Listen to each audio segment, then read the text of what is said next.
ഇന്നത്തെ class എന്തിനെക്കുറിച്ചാണെന്ന് thumbnail കണ്ടപ്പോൾ നിങ്ങൾക്ക് മനസ്സിലായി കാണുമല്ലോ. ഒരു പക്ഷേ കുറച്ച് പേരെങ്കിലും വിചാരിച്ച് കാണും ഈ ഹാസ്, ഹാവ്, ഹാഡ് എന്നൊക്കെ പറയുന്നത് തന്നെ കുറച്ച് കൺഫ്യൂസിങ് ആയിട്ടുള്ള കാര്യങ്ങളാണ്. അപ്പോൾ ഈ has had, have had, had എന്നൊക്കെ പറയുന്നത് ആകെ ചുറ്റലായിരിക്കുമല്ലോ എന്ന് അങ്ങനെ വിചാരിക്കേണ്ട കേട്ടോ. നിങ്ങൾ കുറച്ച് സമയം ഒന്ന് ശ്രദ്ധിച്ചിരുന്നാൽ മതി. ഞാൻ ഉറപ്പ് പറയുന്നു, ബുദ്ധിമുട്ടുള്ളതാണെന്ന് നിങ്ങൾ കരുതുന്ന ഈ ടോപ്പിക്ക് വളരെ ഈസി ആയിട്ട് മനസ്സിലാക്കിയെടുക്കാൻ സാധിക്കും. അപ്പോൾ ശ്രദ്ധിച്ചിരിക്കുക. പിന്നെ ലെസൻ്റെ അവസാനം വരുന്ന കുറച്ച് ചോദ്യങ്ങളുണ്ടല്ലോ, അത് ആൻസർ ചെയ്യാൻ മറക്കരുത് കേട്ടോ. അപ്പോൾ നമുക്ക് തുടങ്ങാം. ഈ ഹാസ്, ഹാവ്, ഹാഡിനെ പറ്റി നിങ്ങൾക്ക് എന്തെങ്കിലും ഡൗട്ട്സ് ഉണ്ടെങ്കിൽ അത് മാറുന്നതിന് വേണ്ടി വളരെ ബേസിക് ആയിട്ടുള്ള കുറച്ച് കാര്യങ്ങൾ ഞാൻ പെട്ടെന്നൊന്ന് പറഞ്ഞു പോവാം. നിങ്ങൾക്കറിയാലോ, ഇംഗ്ലീഷിൽ ഒരു സെൻറ്റൻസ് ഫോം ചെയ്യണമെങ്കിൽ നമുക്കൊരു വേർബ് അത്യാവശ്യമാണ്. വേർബ് എന്ന് വെച്ചാൽ ക്രിയ. അപ്പോൾ വേർബ്സിനുള്ള കുറച്ച് എക്സാമ്പിൾസാണ് ഞാൻ ഇവിടെ കാണിച്ചിരിക്കുന്നത്. വർക്ക്, ജോലി ചെയ്യുക; പ്ലേ, കളിക്കുക; ഈറ്റ്, ഭക്ഷണം കഴിക്കുക. അപ്പോൾ നിങ്ങൾക്ക് കാണാമല്ലോ, ഇത് ഈ വേർബ്സിൻ്റെ പ്രസൻറ്റ് ടെൻസിലുള്ള ഫോമാണ്. അപ്പോൾ ഇവിടെ ഒന്നും ഞാൻ എസ് ചേർത്തിട്ടില്ല കേട്ടോ. ഇതിൻ്റെ എല്ലാം കൂടെ എസ് ചേർത്തും നമുക്ക് ഉപയോഗിക്കാമല്ലോ. അപ്പോൾ അതാണ് ഞാൻ ഇനി കാണിച്ചിരിക്കുന്നത്. Works, place, Eats. അപ്പോൾ നിങ്ങൾക്ക് സംശയം തോന്നും, എപ്പോഴാണ് നമ്മൾ ഈ വർക്ക് എന്നും എപ്പോഴാണ് വർക്ക്സ് എന്നും പറയുക എന്ന്. അപ്പോൾ അതാണ് ഞാൻ ഇനി പറയാൻ പോകുന്നത്. എനിക്ക് പറയണം, ഞങ്ങൾ ജോലി ചെയ്യുന്നു. അപ്പം ഞങ്ങൾ ഒന്നിലധികം പേരാണ്. ഇംഗ്ലീഷിൽ പറയുക വി വർക്ക് എന്നാണ്. ശ്രദ്ധിച്ചാലോ, വി വർക്ക്. അവർ ജോലി ചെയ്യുന്നു, ദേ വർക്ക്.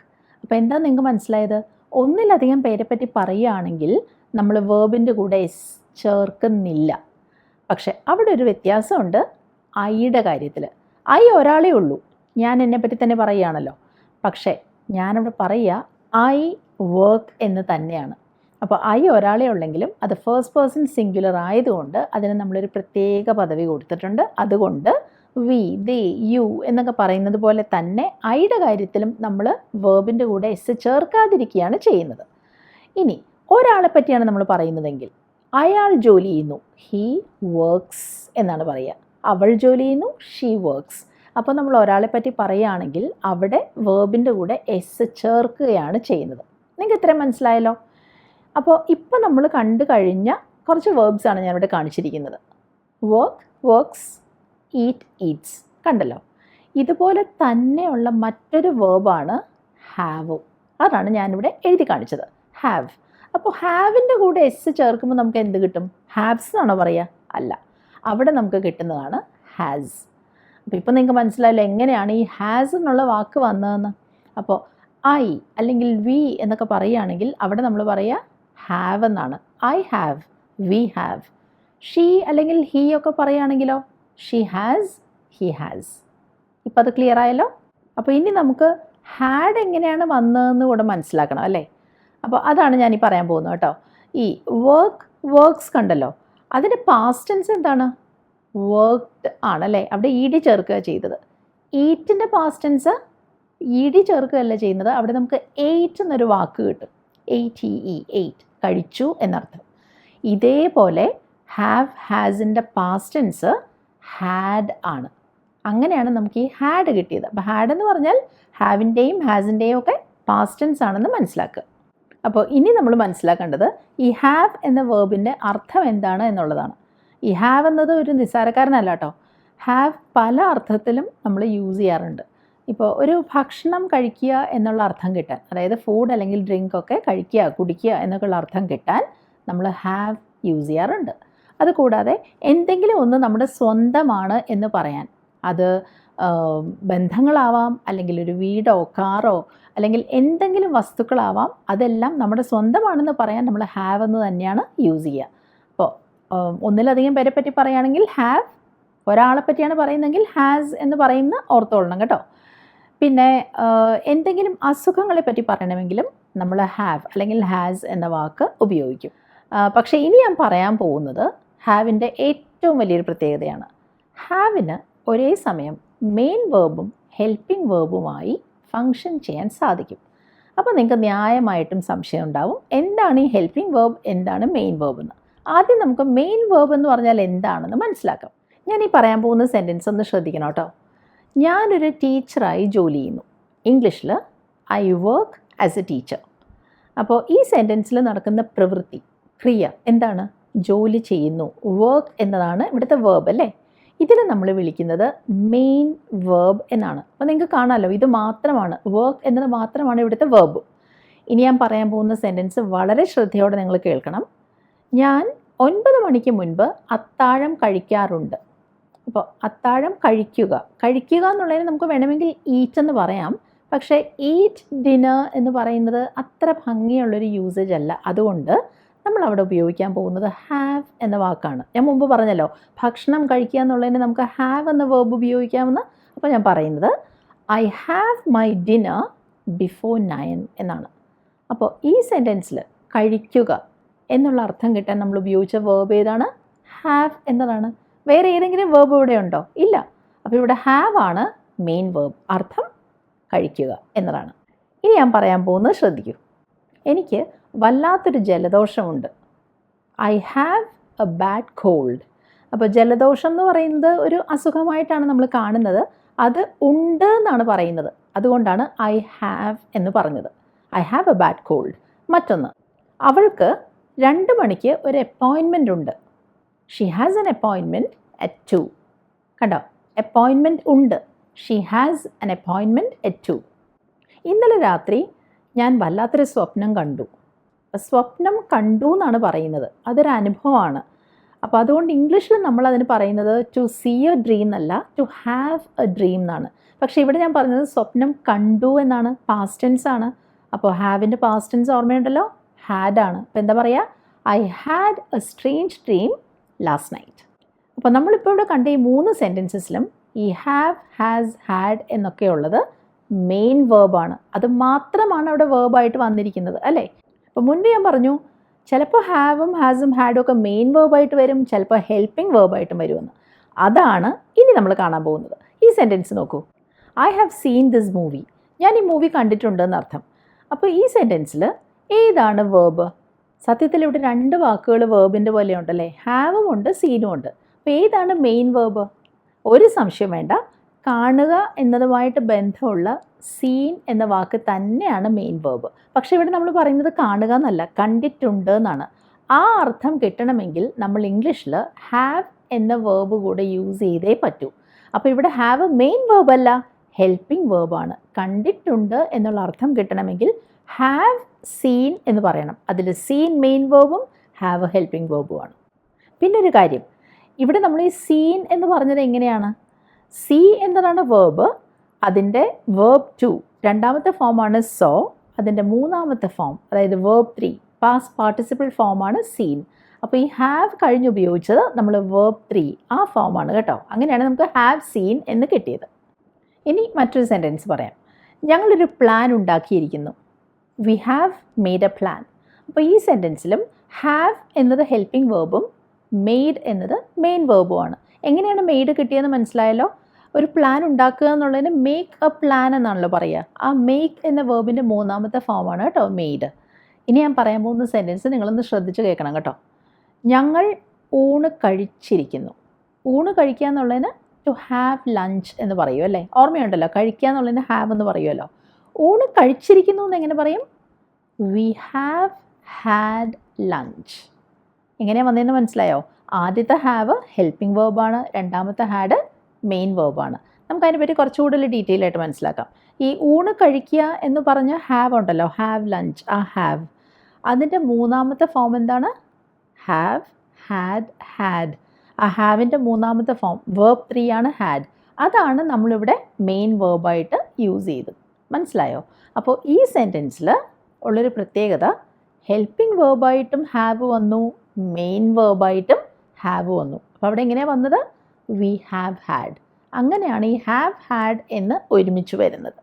അപ്പോൾ നമ്മളിപ്പോൾ കണ്ട ഈ സെൻറ്റൻസസ് പ്രസൻറ്റ് പെർഫെക്റ്റ് ടെൻസിലാണ് വന്നിരിക്കുന്നത്. പ്രസൻറ്റ് പെർഫെക്റ്റ് ടെൻസ് എന്ന് പറഞ്ഞാൽ ഹാവ് അല്ലെങ്കിൽ ഹാസ് കഴിഞ്ഞിട്ട് വേർബിൻ്റെ മൂന്നാമത്തെ ഫോം അങ്ങനെയായിരിക്കും വരുന്നത്. അപ്പോൾ നമ്മളിപ്പോൾ കാണുന്നതെല്ലാം ഹാവ് വരുന്ന തരം സെൻറ്റൻസസ് ആണ്. അങ്ങനെ 1-2 കൂടെ നമുക്ക് നോക്കാം. അവർക്കിന്ന് വളരെ ബുദ്ധിമുട്ടുള്ളൊരു ദിവസമായിരുന്നു. അപ്പോൾ ഇന്നത്തെ ദിവസം കഴിഞ്ഞിട്ടില്ല. അപ്പോൾ നമ്മൾ പറയുന്നത് ഇതുവരെ ബുദ്ധിമുട്ടുള്ളൊരു ദിവസമായിരുന്നു. They have had a tough day. കണ്ടോ, they have had a tough day. ഇത് നമുക്ക് നെഗറ്റീവ് ഫോമിലും യൂസ് ചെയ്യാം കേട്ടോ. അതിനൊരു എക്സാമ്പിൾ പറയാം. ഈ അടുത്തായിട്ട് എനിക്ക് ആവശ്യത്തിന് ഉറക്കം കിട്ടിയിട്ടില്ല. I haven't had enough sleep lately, ഈ അടുത്തായിട്ട്, അതിനാണ് ലേറ്റ്ലി എന്ന് പറഞ്ഞത്. I haven't had enough sleep lately. അപ്പോൾ ഹാവ് ഹാഡ് എന്നത് എങ്ങനെയാണ് വരുന്നതെന്ന് നിങ്ങൾക്കിപ്പോൾ മനസ്സിലായല്ലോ. ഒന്നിലധികം പേരെ പറ്റി പറയുകയാണെങ്കിൽ, അല്ലെങ്കിൽ ഞാൻ എന്നെപ്പറ്റി തന്നെ പറയുകയാണെങ്കിൽ അവിടെ ഹാവ് ഹാഡ് എന്നാണ് യൂസ് ചെയ്യുക. അപ്പോൾ ഒരാളെ പറ്റിയാണ് പറയുന്നതെങ്കിൽ അവിടെ നമ്മൾ എന്താണ് ഉപയോഗിക്കുക? ഹാസ് ഹാഡ് എന്ന് പറയണം അല്ലേ. അതിനുള്ള എക്സാമ്പിൾസ് ആണ് നമ്മളിനി നോക്കാൻ പോകുന്നത്. റിയ ബാങ്കിൽ പോയിരിക്കുകയാണ്, എന്ത് പറയും? Riya has gone to the bank. ശരിയല്ലേ? Riya has gone to the bank. ബാങ്കിൽ പോയിട്ടേ ഉള്ളൂ, തിരിച്ചു വന്നിട്ടില്ല. അതുകൊണ്ടാണ് കേട്ടോ ഹാസ് ഗോൺ എന്ന് നമ്മൾ പറഞ്ഞത്. അപ്പോൾ ഇവിടെ ഹാസ് എന്നത് ഹെൽപ്പിംഗ് വേർബും ഗോൺ എന്നത് മെയിൻ വേർബുമാണ്. പോവുക എന്നുള്ളതിന് ഗോ എന്നാണല്ലോ പറയുക. ആ ഗോ എന്ന വേർബിൻ്റെ മൂന്നാമത്തെ ഫോമായ ഗോൺ ആണ് നമ്മളിവിടെ മെയിൻ വേർബായിട്ട് ഉപയോഗിച്ചിരിക്കുന്നത്. ഇനി ഞാൻ പറയാൻ പോകുന്ന സെൻറ്റൻസ് ശ്രദ്ധിച്ച് കേൾക്കൂ.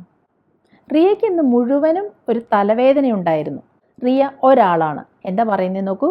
Riya has had a headache all day. Riya has had എന്നാണ് ഞാൻ പറഞ്ഞത്. ഇവിടെയും ആദ്യത്തെ ഹാസ് ഹെൽപ്പിംഗ് വേർബും രണ്ടാമത്തെ ഹാഡ് മെയിൻ വേർബുമാണ്. ഇനി മറ്റൊരു സെൻറ്റൻസ്. 2011 മുതൽ ആ കാർ അവൾക്ക് സ്വന്തമായിട്ടുണ്ട്. അപ്പോൾ എന്തെങ്കിലും ഒരു വസ്തു അവളുടെ സ്വന്തമാണെന്നാണ് ഈ പറയുന്നത് അല്ലേ. അപ്പോൾ ഇംഗ്ലീഷിൽ പറയുന്നത് she has had her car since 2011. കണ്ടോ, she has had her car എന്നാണ് പറഞ്ഞത്. ഹാസ് ഹാഡ് എന്ന് ഒരുമിച്ച് വന്നു. ഇനി മറ്റൊന്ന്. അയാൾ ഇതിനോടകം 3 കപ്പ് കാപ്പി കുടിച്ചിരിക്കുന്നു. കുടിച്ചു കഴിഞ്ഞിരിക്കുന്നു എന്നാണ് ഈ പറയുന്നത്. He has already had 3 cups of coffee. കണ്ടോ, he has had 3 cups of coffee എന്നാണ് സെൻറ്റൻസ്. പക്ഷേ ഇതിനോടകം എന്നുള്ള അർത്ഥം കിട്ടാൻ ഓൾറെഡി എന്നുള്ള വാക്ക് ഞാൻ ഉപയോഗിച്ചു. അതെവിടെ വന്നേ നോക്കൂ. ഹാസിനും ഹാഡിനും ഇടയ്ക്ക്. അപ്പോൾ he has already had 3 cups of coffee എന്നാണ് ഞാൻ പറഞ്ഞത്. ഇപ്പോൾ നമ്മൾ കണ്ട സെൻറ്റൻസസിൽ ഹാസ് ഹാഡ് എന്നാണ് വന്നത് അല്ലേ. അതും പ്രസൻറ്റ് പെർഫെക്റ്റ് ടെൻസ് തന്നെയാണ്. പക്ഷേ ഇവിടുത്തെ വ്യത്യാസം, ഇവിടെ നമ്മൾ പറഞ്ഞത് ഒരാളെക്കുറിച്ചായിരുന്നു, സബ്ജക്റ്റ് ഒന്നായിരുന്നു. അതുകൊണ്ടാണ് ഹാസ് ഹാഡ് എന്ന് വന്നത്. ഇനി നമ്മൾ കാണാൻ പോകുന്നത് ഹാഡ് എങ്ങനെയാണ് വരുന്നതെന്നാണ്. അപ്പോൾ അതിന് ഞാൻ ആദ്യം ഒരു എക്സാമ്പിൾ പറയാം. ഞാൻ വീട്ടിലെത്തിയപ്പോൾ കുട്ടികൾ ഉറങ്ങിക്കഴിഞ്ഞിരുന്നു. അപ്പോൾ ഇവിടെ 2 കാര്യങ്ങൾ സംഭവിച്ചു കേട്ടോ. രണ്ടും പാസ്റ്റിലാണ് നടന്നിരിക്കുന്നത്. ഒന്ന്, ഞാൻ വീട്ടിലെത്തി, പക്ഷെ അതിനു മുൻപ് കുട്ടികൾ ഉറങ്ങിക്കഴിഞ്ഞിരുന്നു എന്നാണ് ഞാൻ പറഞ്ഞത്. ഇത് എങ്ങനെ ഇംഗ്ലീഷിൽ പറയുന്നത് നോക്കൂ. When I got home the kids had slept എന്നാണ് ഞാൻ പറയുന്നത്. അപ്പോൾ ആദ്യം നടന്ന പ്രവൃത്തി ഉണ്ടല്ലോ, കുട്ടികൾ ഉറങ്ങിക്കഴിഞ്ഞിരുന്നു. അതെങ്ങനെ പറഞ്ഞു നോക്കൂ. The kids had slept. ഹാഡിൻ്റെ കൂടെ ഉറങ്ങുക എന്ന വേർബിൻ്റെ, സ്ലീപ്പ് എന്ന വേർബിൻ്റെ മൂന്നാമത്തെ ഫോമാണ് നമ്മൾ യൂസ് ചെയ്തത്. അപ്പോൾ ഇതിനെ നമ്മൾ പറയുന്നത് പാസ്റ്റ് പെർഫെക്റ്റ് ടെൻസ് എന്നാണ്. ഹാഡ് സ്ലെപ്റ്റ് എന്നത് പാസ്റ്റ് പെർഫെക്റ്റ് ടെൻസിലാണ് വന്നിരിക്കുന്നത്. അപ്പോൾ ഇവിടെ ഹാഡ് എന്നത് ഹെൽപ്പിംഗ് വേർബും സ്ലെപ്റ്റ് എന്നത് മെയിൻ വേർബുമാണ്. ഇനി ഞാൻ പറയാൻ പോകുന്ന സെൻറ്റൻസ് നിങ്ങൾ വളരെ ശ്രദ്ധയോടെ കേൾക്കുക. ഞാൻ വീട്ടിലെത്തിയപ്പോൾ എല്ലാവരും അത്താഴം കഴിച്ചു കഴിഞ്ഞിരുന്നു. അത്താഴം കഴിക്കുക എന്നുള്ളതിന് ടു ഹാവ് ഡിന്നർ അല്ലെങ്കിൽ ടു ഹാവ് സപ്പർ എന്ന് പറയാം. അപ്പോൾ അതാണ് ഇവിടെ ആദ്യം നടന്നിരിക്കുന്ന പ്രവൃത്തി. എങ്ങനെ ഇംഗ്ലീഷിൽ പറയുന്നത്? When I got home every one had their dinner. Had എന്ന് വന്ന് കണ്ടല്ലോ. ഇതിൽ ആദ്യത്തെ ഹാഡ് ഹെൽപ്പിംഗ് വേർബും രണ്ടാമത്തെ ഹാഡ് ഇവിടുത്തെ പ്രവൃത്തി വേർബ് എന്താണ്? ഹാവ് ഡിന്നർ എന്നതായിരുന്നല്ലോ. ആ ഹാവ് എന്ന വേർബിൻ്റെ മൂന്നാമത്തെ ഫോം, അതായത് വേർബ് 3 ഫോമാണ് ഈ രണ്ടാമത് വന്നിരിക്കുന്ന ഹാഡ്. ഒരു ഉദാഹരണം കൂടെ നോക്കാം. നീ വരുന്നതിന് മുൻപ് ഞാൻ അയാളുമായി ഒരു സംഭാഷണം നടത്തി കഴിഞ്ഞിരുന്നു. ഈ സംഭാഷണം നടത്തുക എന്നുള്ളതിന് ടു ഹാവ് എ ചാറ്റ് അല്ലെങ്കിൽ ടു ഹാവ് എ കോൺവെർസേഷൻ എന്ന് പറയാം. അപ്പോൾ അതാണ് ഇവിടെ ആദ്യം നടന്നിരിക്കുന്നത്. അവിടെ നമ്മൾ പാസ്റ്റ് പെർഫെക്റ്റ് ടെൻസ് ഉപയോഗിക്കണം. അപ്പോൾ എങ്ങനെ പറയും? I had A chat with him before you arrived. കണ്ടോ, ഹാഡ് എന്ന് വന്നത് ഇതിൽ ആദ്യത്തെ ഹാഡ് ഹെൽപ്പിംഗ് വേർബും രണ്ടാമത്തേത് മെയിൻ വേർബുമാണ്. ഹാവ് എ ചാറ്റ് എന്ന് പറഞ്ഞ ആ വേർബ് ഉണ്ടല്ലോ ഹാവ്, അതിൻ്റെ വേർബ് 3 ഫോമാണ് ഈ രണ്ടാമത് വന്നിരിക്കുന്ന ഹാഡ്. ഇന്നത്തെ ക്ലാസ്സിൽ പ്രധാനമായിട്ടും നമ്മൾ 3 കാര്യങ്ങളാണ് മനസ്സിലാക്കിയത്. ഒന്ന്, ഈ ഹാവ് ഹാസ് ഹാഡ് എന്നത് എങ്ങനെയാണ് മെയിൻ വേർബായിട്ട് വരുന്നതെന്ന് നമ്മൾ കണ്ടു. മറ്റൊന്ന്, വേറൊരു വേർബ് മെയിൻ വേർബായിട്ട് വരുമ്പോൾ ഹാവ് ഹാസ് ഹാഡ് എങ്ങനെയാണ് ഹെൽപ്പിംഗ് വേർബായി അവരെ സഹായിക്കാൻ എത്തുന്നതെന്ന് നമ്മൾ മനസ്സിലാക്കി. മൂന്നാമത് നമ്മൾ കണ്ടത് ഹാവ് ഹാസ് ഹാഡ് തന്നെ മെയിൻ വേർബും ഹെൽപ്പിംഗ് വേർബുമായിട്ട് എങ്ങനെയാണ് ഒരേ സെൻറ്റൻസിൽ വരുന്നത് എന്നാണ്. അപ്പോൾ ഇതിനുള്ള എക്സാമ്പിൾസ് ഞാൻ ഹാവ് ഉപയോഗിച്ച് ഇവിടെ കാണിക്കാം. ഹാവും ഹാസും ഹാഡും എല്ലാം ഉപയോഗിച്ച് സെൻറ്റൻസസ് പറയാനാണെങ്കിൽ നമുക്ക് സമയം തികയില്ല. അതുകൊണ്ട് ഹാവിൻ്റെ കേസസ് മാത്രം നമുക്ക് നോക്കാം. ആദ്യത്തത്, എനിക്ക് ഒരു കാറുണ്ട്. ഇംഗ്ലീഷിൽ ഐ ഹാവ് എ കാർ. അപ്പോൾ ഇവിടെ ഹാവ് മെയിൻ വേർബായിട്ടാണ് വന്നത്. നിങ്ങൾക്ക് മനസ്സിലായല്ലോ. രണ്ടാമത്തത്, ഞാൻ ഒരു കാറ് വാങ്ങിയിരിക്കുന്നു. അപ്പോൾ വാങ്ങുക എന്നുള്ളതിന് ബൈ എന്നാണ് കേട്ടോ പറയുക. ഞാനൊരു കാറ് വാങ്ങിയിരിക്കുന്നു. I have bought a car. അപ്പോൾ ഇവിടെ ഹാവ് ഹെൽപ്പിംഗ് വേർബാണ്. ബോട്ട്, ബൈ എന്ന വേർബിൻ്റെ മൂന്നാമത്തെ ഫോമായ ബോട്ടാണ് മെയിൻ വേർബ്. ഇനി മൂന്നാമത്, ഈ കാർ ജൂൺ തുടങ്ങി എൻ്റെ കൈവശമുണ്ട്. എന്തു പറയും? I have had this car since June. I have had this car since June. അപ്പോൾ നമ്മളിപ്പോൾ പഠിച്ചു കഴിഞ്ഞ കാര്യങ്ങളെ ബേസ് ചെയ്ത് 2-3 ചോദ്യങ്ങളാണ് ഞാൻ ഇനി തരാൻ പോകുന്നത്. ക്വസ്റ്റ്യൻസ് ശ്രദ്ധിച്ച് വായിച്ചിട്ട് ആൻസേഴ്സ് ചൂസ് ചെയ്യും. ഓപ്ഷൻസ് ഞാനിവിടെ ആദ്യമേ തരുന്നുണ്ട്. Has had, have had, had had. ആദ്യത്തെ ചോദ്യം നോക്കൂ. സ്കൂളിൽ പോകുന്നതിന് മുൻപ് അവൻ കുളി കഴിഞ്ഞിട്ടാണ് പോയത്. His face a shower before he went to school. Correct option choose ചെയ്യും. രണ്ടാമത്തെ ക്വസ്റ്റ്യൻ, ഒരു മാനേജർ എന്ന നിലയിൽ അവൾക്ക് ധാരാളം അനുഭവ സമ്പത്ത് അല്ലെങ്കിൽ പ്രവൃത്തി പരിചയമുണ്ട്. She's face a lot of experience as a manager. ഇവിടെയും ഓപ്ഷൻസ് അത് തന്നെ. Has had, have had, had had. മൂന്നാമത്തത്, ഈ അടുത്ത കാലത്തായി ഞങ്ങളുടെ കാറിന് കുറച്ച് പ്രശ്നങ്ങൾ ഉണ്ടാകുന്നുണ്ട്. We face some trouble with our car recently. Options has had, have had, had had. അപ്പോൾ കറക്റ്റ് ആൻസേഴ്സ് ചൂസ് ചെയ്യൂ. കോമൻറ്റ് സെക്ഷനിൽ പോസ്റ്റ് ചെയ്യൂ. നിങ്ങൾക്ക് ഇന്നത്തെ വീഡിയോ ഹെൽപ്ഫുൾ ആയിരുന്നു എന്ന് ഞാൻ വിശ്വസിക്കുന്നു. അഭിപ്രായങ്ങൾ അറിയിക്കുക. വീഡിയോ ഇഷ്ടപ്പെട്ടെങ്കിൽ ലൈക്ക് ചെയ്യുക. നിങ്ങൾ ഇതുവരെ സബ്സ്ക്രൈബ് ചെയ്തിട്ടില്ലെങ്കിൽ ചെയ്യണം കേട്ടോ. ഇനി അടുത്തതിൽ ഇതുപോലെ ഹെൽപ്ഫുൾ ആയിട്ടുള്ള എന്തെങ്കിലും ടോപ്പിക്കുമായിട്ട് തീർച്ചയായിട്ടും എത്താം. ബൈ.